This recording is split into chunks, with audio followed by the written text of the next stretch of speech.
اما یبلغن عندک الکبر احدہما او کلاہما، اگر ان میں سے کوئی ایک یا دونوں تمہارے پاس بڑھاپے کی عمر کو پہنچ ہی جائیں، اما یبلغن عندک تمہارے پاس پہنچ جائیں اگر ان میں سے احدہما ان میں سے کوئی ایک او کلاہما یا دونوں، تو اب دیکھیے احکام کیا ہیں بوڑھے والدین۔ فلا تقل لہما اف، نمبر ایک انہیں اف تک مت کہو۔ اف کیا ہے؟ بڑی چھوٹی سی شے، کوئی حقارت آمیز شے، ناخن جو تراش دیے جاتے ہیں ان کو بھی اف کہتے ہیں۔ اتنی سی چھوٹی بات بھی ان سے نہ کہو کہ ان کی گستاخی جو ہے اس درجے میں ہو رہی ہو، جیسے کہ یہ تراشے ہوئے ناخن ہے، اس درجے میں بھی کوئی گستاخی ان کے سامنے نہ کرو۔ فلا تقل لہما اف، اف ہے آپ پر۔ ہمارے ہاں یہ لفظ اف زیادہ استعمال نہیں ہوتا، تف استعمال، تف ہے تم پر، تف ہے آپ پر، نہیں، ہرگز نہیں۔ اف لکما وما تعبدون، حضرت ابراہیم علیہ السلام نے فرمایا تھا، سورہ انبیاء میں ہے موجود یہ اف لکما۔ سورہ احقاف میں جو سرکش اولاد ہوتی ہے ان کے بارے میں کہا گیا وہ اپنے والدین کو اف لکما، آپ پر تف ہو، نہیں۔ لیکن یہاں جو حکم ہے فلا تقل لہما اف، انہیں اف تک نہ کہو۔ نمبر دو ولا تنہرہما، کبھی انہیں جھڑکنا مت۔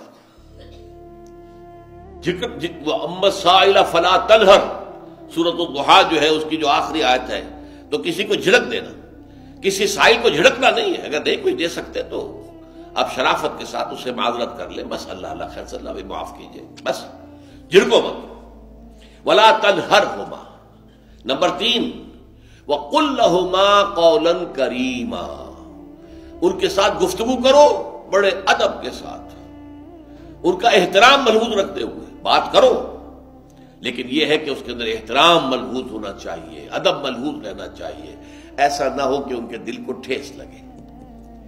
یہی ہے وہ جو بچہ سا تھا ہماری گود میں کھیلتا تھا، اس کی نجاستیں ہم صاف کرتے تھے، اس کو دودھ ہم پلاتے تھے، اس کو چلنا ہم نے انگلی پکڑ پکڑ کر، آج کل تو خیر اور بہت سی چیزیں ایجاد ہو گئی ہیں، واکرز ہیں اور کیا کیا ہے، لیکن پہلے کیا ہوتا تھا، والدین ہی انگلی پکڑ کر چلایا کرتے تھے اور چلانا سکھاتے تھے۔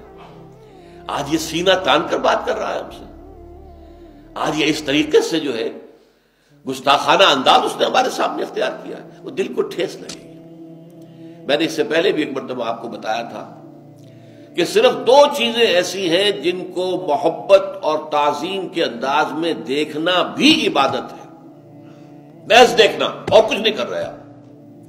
ایک خانہ کعبہ، محبت بھرے انداز میں آپ بیٹھے ہوئے، صرف نہ آپ طواف کر رہے ہیں، طواف کریں گے تو اور ثواب ہوگا، آپ بیٹھے ہیں صرف اور دیکھ رہے ہیں، اور اس کے اندر احترام ہے، تعظیم ہے۔ اللہم زد بیتک ھذا تشریفا و تکریما و تعظیما۔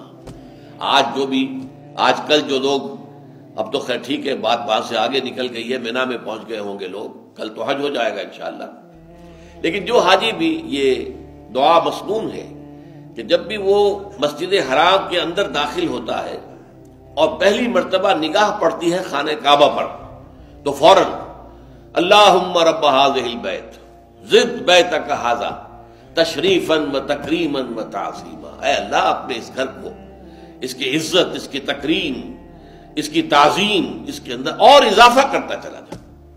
تو یہ انسان اگر صرف خانہ کعبہ کو بیٹھ کر دیکھتا رہے تب بھی عبادت ہے، ثواب ہے۔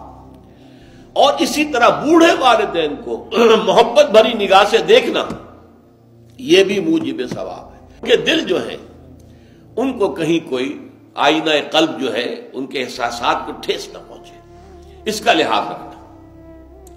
اما یبلغن عندک الکبر احدہما او کلاہما فلا تقل لہما اف ولا تنہرہما وقل لہما قولا کریما واخفض لہما جناح الذل من الرحمہ، اور ان دونوں کے سامنے اپنے کندھوں کو شفقت کے ساتھ، ادب کے ساتھ جھکا کر رکھو۔ یہ جو ابھی میں نے چند الفاظ کہے تھے کہ سینہ تان کر بات کرنا، یہ ایک انداز ہوتا ہے بات کرنے کا۔ ایک یہ ہے کہ آپ بات کر رہے ہیں والدین سے، والدہ سے، والد سے، لیکن جھکے ہوئے، کندھے جھکائے ہوئے۔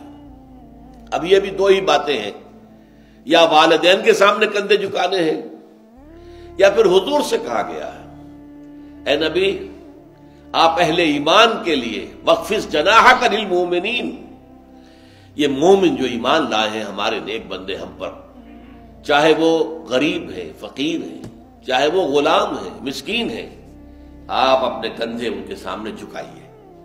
یہ بہت بڑی بات ہے جو کہی گئی ہے محمد الرسول اللہ صلی اللہ علیہ وسلم سے۔ آپ ان کے سامنے وخفض جناحک للمؤمنین، اہل ایمان کے لیے اپنے کندھے جھکائیے، جھکا کر رکھیے، ان کا احترام کیجیے۔ حالانکہ اصل احترام تو حضور کا ہے، وہ تو جب ہم پڑھیں گے سورہ حجرات تو جا کے معلوم ہوگا کہ کس درجے احترام ملحوظ رہنا چاہیے حضور کا صلی اللہ علیہ وسلم۔ لیکن یہاں نوٹ کیجئے وَخْفِضْ لَهُمَا جَنَاحَ الذُّلِّ مِنَ الرَّحْمَةِ، اور اس سب کے بعد بھی وَقُلْ رَبِّ ارْحَمْهُمَا كَمَا رَبَّيَانِي صَغِيرًا، اور یہ دعا کرتے رہا کرو اے رب ہمارے ان دونوں پر، میرے والدین پر رحمت فرما، رحم کر، جیسے کہ انہوں نے مجھے پالا پوسا جبکہ میں چھوٹا سا تھا۔ اب دیکھیے یہاں لفظ کیا آیا، ربیانی، رب، اللہ تعالیٰ رب ہے حقیقی، وہ ہے اصل میں پالن ہار، ساری چیزیں اس کی پیدا کردہ ہے۔ ماں باپ کے دل میں بھی محبت اور شفقت تو اسی نے ڈالی ہے، ماں کی چھاتیوں میں دودھ تو اسی نے بنایا، پیدا کیا ہے، تو اصل رب تو وہ ہے۔ لیکن اس کی ربوبیت کا ظہور جو ہو رہا ہے عالم واقعہ میں، عالم مادی میں، وہ والدین کی ربوبیت ہے۔ والدین پال رہے ہیں، پوس رہے ہیں، اپنی راتوں کی نیندیں حرام کرتے ہیں، بچے کو تکلیف ہے تو والدین نہیں سو سکتے، کوئی اور معاملہ ہے تو اس ظاہر بات ہے کہ ان کا آرام چین بالکل حرام ہو جاتا۔ یہ ہے در حقیقت۔ اب ان کا بدلہ کیا چکا سکتا ہے آدمی؟ میں نے بار عرض کیا ہے کہ شکر جو ہے وہ شکر کا تقاضا یہ ہے کہ انسان حق ادا کرنے کی کوشش کرے۔ ہل جزاء الاحسان الا الاحسان، کسی نے آپ کے ساتھ بھلائی کی ہے تو آپ کو بھی اس کے ساتھ بھلائی کرنی چاہیے۔ لیکن والدین نے جو بھلائی تمہارے ساتھ کی ہے تم اس کا بدلہ کیا دے سکتے ہو؟ اگر تم نے ان کے بڑھاپے میں خبر گیری کر بھی لی تب بھی وہ بدلہ نہیں ہو سکتا کہ جو انہوں نے تمہارے وجود میں آنے اور تمہارے لیے جو مشقتیں جھیلی ہیں، جو اثار کیا ہے، جو قربانیاں دی ہیں تمہیں پالنے پوسنے کے لیے، اس کا بدلہ نہیں ہو سکتا۔ اس کا بدلہ ایک ہی ہے، اور وہ کیا ہے؟